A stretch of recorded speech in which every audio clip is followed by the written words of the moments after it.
Well, I tell you what, Coach Burnett, it's hard to deal with children sometimes like we have here in the studio. Yeah, when you're trying to be professional and you got cheerings back there and starring stuck, acting like two goofballs. I wonder where they learned that from. So you notice Randy left. Yeah, Randy just walked out. He was like, room. man, I can't tolerate this anymore.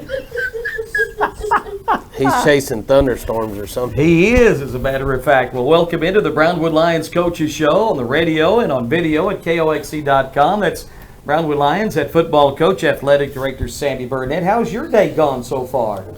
It's been wet, but good. First day of school for the kids. It was nice to see them out and about. Mine got off well, so it started out a great day. I left the house about 6 something, and it was pouring down rain, and I wasn't expecting that, so altered plans for practice, so don't want to miss 2 days of practice. So we've got about half a day in yesterday, and then the lightning hit, and we had to come back inside and got done what we could get done, but it's a little bit difficult when it's real wet outside, so ready for it to get its rain done, which we needed. We got a lot of rain, which was important. I was asking for rain because my yard was even getting dry, and we've got it, so now let it move on and come back about 2 more weeks and give us another little shower. I'll be fine with that. All right, got a lot of things to talk about. I guess Layton, though, was excited about getting back to school. She was. She made her own pasta, her own sauce. She put a lot of garlic in it. What? Little wine in it. Oh, really? Yep, I told Mercy. her she was going to get in trouble because she put some wine in her red sauce, and they were going to get in trouble at school. And she was like, well, no, not really. I'm joking. Another joke. It burns off, Layton. But no, she is excited about school today and raring and ready to go. She starts at the intermediate, 4th grade, so it's a new location for her, so she was excited. All right. First day of school, school bells ringing. Let's talk a little sports. Let's before we do. get to Let's football. do. On the last day of summer, our Lady Lions hosted the San Angelo Central Lady Bobcats, if that's what they're called. Started out really well, won the first game, looked pretty dominant against a good San Angelo team, in my opinion. San Angelo had a lot of height, had some girls that could really make some kill shots. They controlled the ball well. San Angelo bounced back in the second game and beat us in a pretty close match, and then we turned around and bounced back in the third game and close match and wound up winning that one, and then finished them off in the fourth game or match, whatever you call it, to win 4-1 over what I thought was a pretty good San Angelo team. And Stuckley can probably fill you a little bit more about them, but we conversated at the matches, and I was impressed. I mean, girls looked good, played well as a team, took their coaching, faced a little adversity, never, wavered from what their goal was, and just fought through it and came out victorious. So to top them 3-1, I thought was pretty impressive. Yeah, 3-0 now. Lady Lions volleyballers, a great match. What do they have coming up this week? They're going to Glen Rose to play in the tournament on Friday and Saturday. So I don't know how many schools will be there. It'll be a good match. Glen Rose always has a good program. Glen Rose is a district foe, so no, I don't know who's all going to be there, but it's going to be good competition. If Peaster winds up being there in some of those schools, they notoriously are good at volleyball, so be good competition for our girls and test them, see where they are, going a little bit farther east. We've been west, now let's go east. Go east. All right. And one thing I heard last night was the lights and how wonderful everything was in the gym. Yeah, Stuck came up to me and thanked me for the lights in the gym and how easy it was for him to do his job. But, really it's Ross and Glenn that provided that for us, and very thankful for them and what they've done. And, I mean, you walk in the gym, it's lit up well. Hopefully people that came in noticed the new floor, the new volleyball system, all that stuff that was brand new. We opened it up yesterday for the first time to the public, and I really liked it. I think the court looks really nice. Totally new design, clean look to it, professional look to it, and then of course the new netting and volleyball systems to do those games were right. And I thought all in all it looked really good, and you could see it. Mm-hmm. So thanks to Ross and Digger for doing that, Glenn for doing that for us, and donating their materials and time to get that done. But it sure is nice. Boy, no doubt about that. All right, had a little tennis too, rain shortened match for the fall tennis team. Yeah, we kicked it off at Weatherford. We're down just a little bit, and they were fighting through it, but weather hit them, so they really didn't get going well. So they marked it off as a no contest and got on the bus and headed back home and talked to Coach Blasek on the way back. She felt like she was in one of those red cells, and she said it was really coming down pretty good. And it was raining here at the time, so like I said, they loaded up and spent more of their day on the road than they did playing tennis. So like I said, they just got underway with Weatherford. Hadn't had 5 matches in or whatever, so they didn't get to finish that day. But they're going to bounce back, I think. Let's see. I don't have tennis. Yeah, I do. Tennis is going to be at home Saturday, start at 9 o'clock against Killeen, and then also Graham will be here, so it'll be a try match with Killeen and Graham Saturday at the high school. All So right. come out and watch that. Let's talk a little football now. Scrimmage number 2 before our Land Passes game next week in Godley tomorrow. Can we go to cross Oh, country yes, first? I'm sorry, yes. Just want to acknowledge Yes. our girls cross country team and our boys cross country team went to Birdville, which is up in the Metroplex by Keller, that area, South Lake area, and ran in Birdville. Sydney Wyndham finished 6th overall, which is big, and then Kate Tyndall finished 11th overall, and as a team, our girls finished 3rd. Great. Which for that meet, that's a big meet, and there's a lot of big-time schools, a lot of good cross-country schools, some 6A, 5A schools there. So congratulations to our girls and their 3rd place overall finish, and those 2 individuals for their placements. So, And they'll be back in action this Saturday, yep, right? they're going to Jim Ned. The boys will run first at Jim Ned, and that starts at 9:30. With their boys will start at 9:30. Girls will follow. So, girls and boys cross country at Jim Ned on Saturday. All right, good luck to them down in Tuscola. One of my Tuscola. favorite little towns right there. The home of Ed Sprinkle, new Hall of Famer into the Pro Football Hall of Fame. That's where he went to school at. Never heard of Ed Sprinkle. He was an old bear back in the 40s and 50s, Ward number 7. I'd be dang. Yes, sir. Never heard of him. But born in Bradshaw, went to school at Jim Ned. So anyway, Well, just thought I would throw. He was one wow. of the new inductees this year. That's awesome. And I Yeah. watched that. I wonder how I missed it. Yes. Must not have been paying close attention. There you go. All right, now can we talk a little football? I jumped the gun a while ago. No, you didn't. But sure, we can talk some football. What do you want to talk about? Well, I want to talk about that Godley scrimmage tomorrow. So, what are you looking out of for your bunch tomorrow? What are you looking for? Offensively, like I said, through the first series, it's plays, a number of plays. We really look on getting touches, spreading the ball around, seeing what they're doing, let the quarterbacks adjust to see what they're doing, and maybe do our RPOs off of that. Not really concerned with scoring touchdowns in that series. Concerned about moving the football. Like the last scrimmage, we run out of plays. Well, you run out of plays, you run out of plays. But for us to be able to move the ball for 10 or 12 plays is a big deal. A lot of high school teams, tell them you got 12 plays to score, they're going to make too many mistakes before those 12 plays to force them to punt the football. We didn't necessarily do that. We had a couple of turnovers last scrimmage that we need to fix after big gains. So we stopped ourselves there. And then other than that, I think it was run out of plays. And I just want to see us moving the ball and being consistent, be able to run the ball, which will set up our play action passes, which will set up our vertical threats downfield. Want to see our kids throw and catch and just do the simple things. Defensively, it's real simple. We got to get physical. We were out physical last week. Totally different team, totally different style of offense. They're more of a passing team that will run the football. Don't know much about them. Their quarterback last year was really good. I think he graduated. They're going to have a good group. But for us, I want to see our kids line up properly and go out and be physical, because that's the one thing we haven't been. And we got to find our identity. We got to have some leadership. We got to have someone step up and be a leader on the defense, and even someone step up and make sure we're leading the offense correctly. And that's some things that we're working on internally. But we got to have somebody rise up and show passion and be a leader of that defense and let us create an identity. All right, give me the times of that scrimmage tomorrow in Godley. The JV and the freshmen will start at 5 o'clock. They will go 25 minutes. Example, if our defense starts on the field for the JV, our freshmen will start on offense just like we've done in the past. That allows our coaches to be on both sides. They'll go for 25 minutes.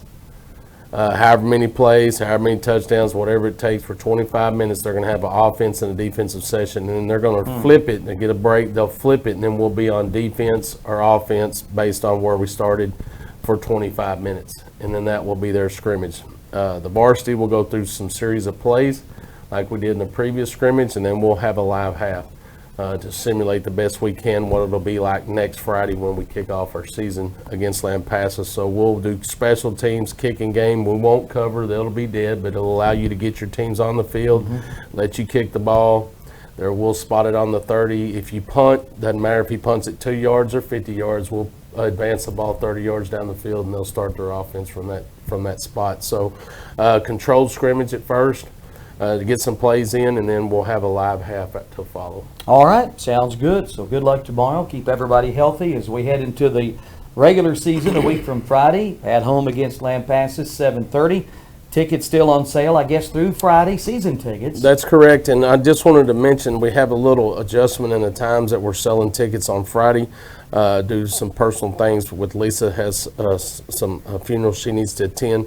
We're going to do ticket sales from 8:30 to 10:30, and then come back and do ticket sales from 12:30 to 4. So there's going to be a break in there so she can attend a funeral of a lost loved one. So those times will be adjusted. All right, last chance to get those season tickets this Friday, special time right there. And then, of course, regular season Lampasas. I know next week we'll do our Lions season preview show on Thursday before the first game, and our first countdown to kick off. And Coach, it's about to get real here. Yeah, it's about to get real. We better get ready. You know, our kids are working hard, doing what we're asking them to do for the most part. We just have some things that, you know, honestly, we're working on to build who we are and what we're going to be about, and we're learning to respect one another and learn how to be coached. And it's sort of one of those things you go through when you're dealing with younger kids that are thrown in leadership roles. They got to learn how to do that, and it's our job as coaches to help lead them. And like I said, we find our identity hopefully sooner than later, then we'll be off and running. We got good talent, we got good kids. They're working hard. We just got to be able to handle successes and handle adversities in the right way. So that's the focus that we're working on now.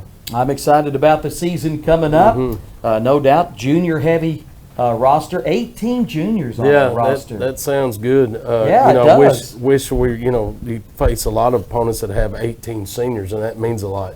We're still trying to get to the point where we have the residual turnover with our younger classes. We don't have as many kids dropping out, which we're showing now. So after this is our 4th season, we can see our numbers increase, and we're still teetering on the 50 to 45 to 50 kid mark with the JV, and same thing with the freshmen, which is huge because our numbers have not been that. We were in the 20s last year. If we would have moved sophomores up, we'd have been in the 20s at the varsity level. We were in about the 30s at the JV level, and then we were probably in the 30s at the freshman level. So to see the continued growth and the continued importance and the value of being in the program is good for us. We're liking the numbers that we see, and those will continue to grow year after year. Yeah, I mentioned those 18 juniors. A lot of them saw lots of playing time Yes, they experience did. last They sure year. did. Good bunch right there. Good class. And don't forget the junior high. I think they begin practice They today. kick it off today. Oh, they're those excited. 7th and 8th grade. I tell you, those 8th graders are walking around with their chest stuck out because they know what it's like to go through the junior high and go through those first days of practice and through a season. And that 7th grade group's running around like chicken with their head cut off. They're half scared, not knowing where they're at, what they're supposed to do, which way's up, which way's down. So it's always fun to see that. Well, it really is. I remember my first day of junior high football. Nothing like it. Yeah. Half of us didn't know where the equipment was supposed to go. Yeah, I you know what's funny is I'm telling it is the honest truth. I can't tell you how many places I've seen that tail pad other than the tailbone. And I recall my first day of 7th grade football. I don't think anything I had fit. Yeah, we had a kid, I swear, never had played football before, but you know, the jocks, he was putting it over his head. He thought it was extra padding. Nice. You know, we don't do those anymore. We've gone to the girdle. Oh, yeah, the girdle thing now. So, they don't have to be subjected to that jock strap like we had to. boy, Derek, anything you want to add to the show? Was there something else you wanted to ask? Sorry. He's good. Star? Yeah, we're Okay. Randy, we'll go around the horn. We may have got a little perverted there. Sorry. If Well, it's true. if you're our age and you've ever been through any type of male sports, you've Yeah. had to deal with that jock strap And the cup and everything else. Yeah. It's just a part of life. It's part of life. sports. Yeah, I don't know what it did, but it embarrassed me. I don't. I have no idea either. I missed the girdle era. Diet gummit. That would have. Well, you talk. We may go if the price of girdles keep going up. We may go back to the old jock strap. Right. But the girdle's about $48 a pop. Oh my goodness. Yeah. It's not cheap to suit up a football player these days. You'd be dumbfounded how much it costs to suit up. Well, I know the helmets are about $200 or I something. pay $420 for a helmet. Our shoulder pads average about $220, so that's Okay. $640 right Yeah. there. Girdles another $50. there's That's about $700, and then you want to put them in a uniform at about $250. It's around $1,000 a kid. Holy moly. That's the truth. And we Wow. don't have, we're steady redoing shoulder pads, and we buy so many a year so that we're replacing them and moving them on down, and we're not out in any outdated equipment. I believe in safety, I really do. A lot of parents are concerned about the safety issues, and so are we. We don't want kids to get injured. A kid can get injured riding his bike or riding a go-kart or riding a skateboard or walking down the street and stepping off a curb or something like that. But when you increase the opportunity to have an injury, we want to make sure we do what we can to put them in the best equipment possible, and we spend a lot of money to do that. And we're able to do that because we have good budgets for our kids, and not just in football and all sports, but as everybody knows, it takes a little bit more to outfit a kid for football than it does the other sports, but our budgets are good. They take care of us at BISD, and we're able to give our kids what we need. And if we are not able to do that, we have an outstanding booster club that raises funds for us to get whatever we need, and also have the ABC club. So we're supported greatly, and without those three entities, we wouldn't be able to get those kids that stuff. I think this year, high school, varsity through freshman, I think we gave every kid a brand new helmet. Oh, wow. How That's about a lot of that? helmets. It is. And the helmets are really, really well made for Yeah. safety. Not like when you and I played. Ooh. When I played, we barely had any padding in the helmets. Yeah, it was. That's why they never said anything about concussion, because every hit was probably a concussion. Exactly. Because you'd see stars constantly. Yeah. But a lot of safety, a lot of it. That may dealing with be our safety. problem right there, Bacaro. I think that's it, Coach.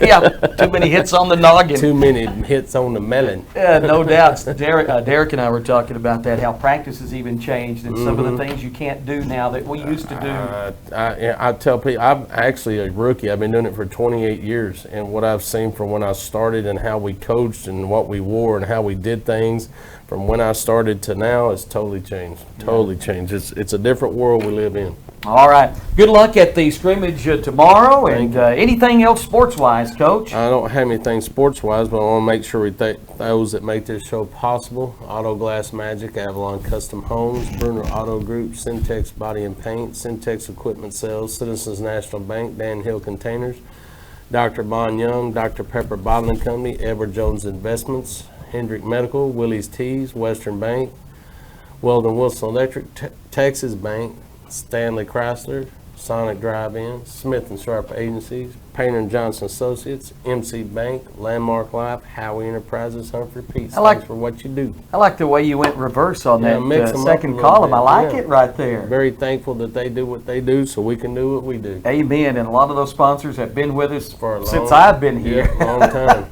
No doubt. Coach, thank you as always. We'll see you at the scrimmage and then visit next Monday. You bet. Have a great day, Brownwood. Brownwood Lions head football coach, athletic director Sammy Burnett here on the Coaches Show every Monday and Wednesday here on KOXC 101.3 and video streamed as you are watching right now at KOXC.com.